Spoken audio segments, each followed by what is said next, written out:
आपने पानीपत में कहा था मन से। किसमें? मैं महेश कुमार, दैनिक भास्कर से। हाँ, नहीं आपने क्या पानीपत पानीपत मैं पूरा हरियाणा ही देखता हूँ। आपने पानीपत में कहा था कि पानीपत तय करता है कि दिल्ली की सरकार किसकी बनेगी, मन से कहा गया था। लेकिन नहीं, मन से कहा गया था। समझ नहीं रैली नहीं, सुना ही नहीं। आवाज नहीं आ रही मेरी। ओके, भाई थोड़ा माइक को एडजस्ट कर लीजिए। Just put the mic.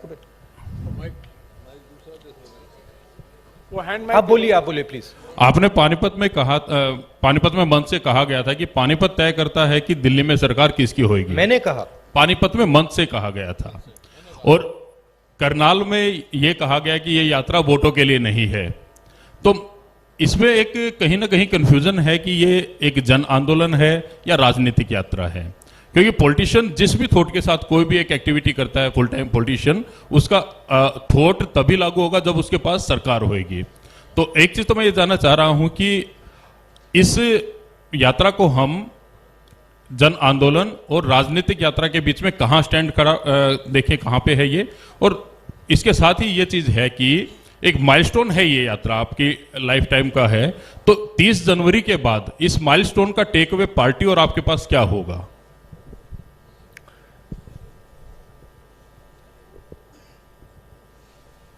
ये जो यात्रा है,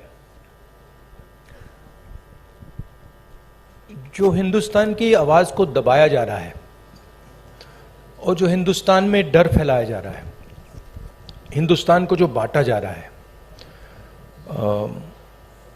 एक जात को दूसरी जात से, एक धर्म को दूसरे धर्म से जो लड़ाया जा रहा है, उसके खिलाफ ये यात्रा है। इस यात्रा का एक और लक्ष्य है,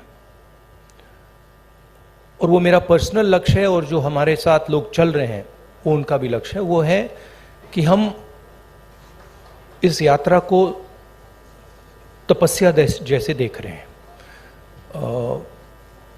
हम अपने देश से प्यार करते हैं, देश की जनता से प्यार करते हैं, किसानों से, गरीब लोगों से प्यार करते हैं, और उनके साथ हम चलना चाहते हैं।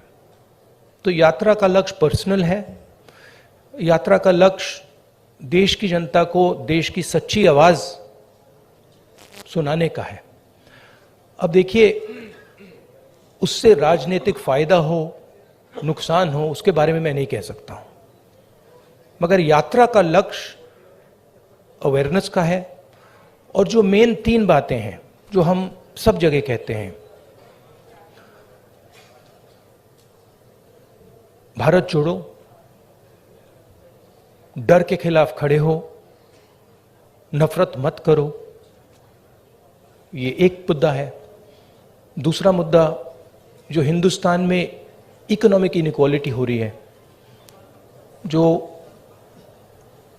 सारा का सारा धन मीडिया, दूसरे इंस्टीट्यूशंस, 2, 3, 4 लोगों के हाथ में है, इसके खिलाफ। और उसके जो नतीजे हैं, भयंकर जो अनएम्प्लॉयमेंट हो रहा है, तेजी से जो महंगाई बढ़ रही है, उसके खिलाफ ये यात्रा है। और लोगों को ये मालूम है कि भाई हिंदुस्तान में बेरोजगारी बढ़ रही है, तो उसका कारण है कि पूरा का पूरा धन 3, 4, 5 लोगों के हाथ में है। सबको मालूम है।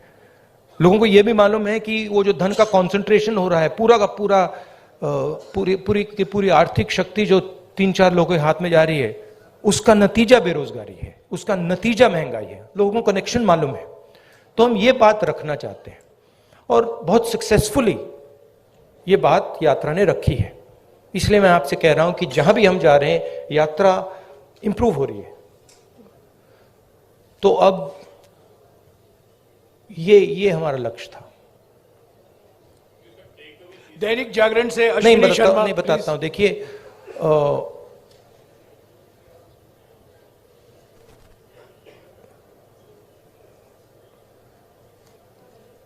जब अर्जुन मछली की आंख में तीर मार रहा था, तो उसने आपसे कहा, उसने कहा कि आंख में तीर मारने के बाद मैं क्या करूंगा? कहा था क्या? नहीं कहा था ना। उस कहानी का मतलब है, वो गीता में भी है, तुम काम करो,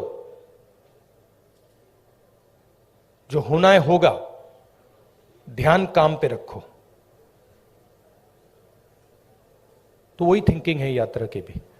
आपका सवाल अच्छा है। यात्रा के बाद एक और काम होगा, उसके बाद शायद एक और काम होगा, फिर आपको जवाब मिल जाएगा।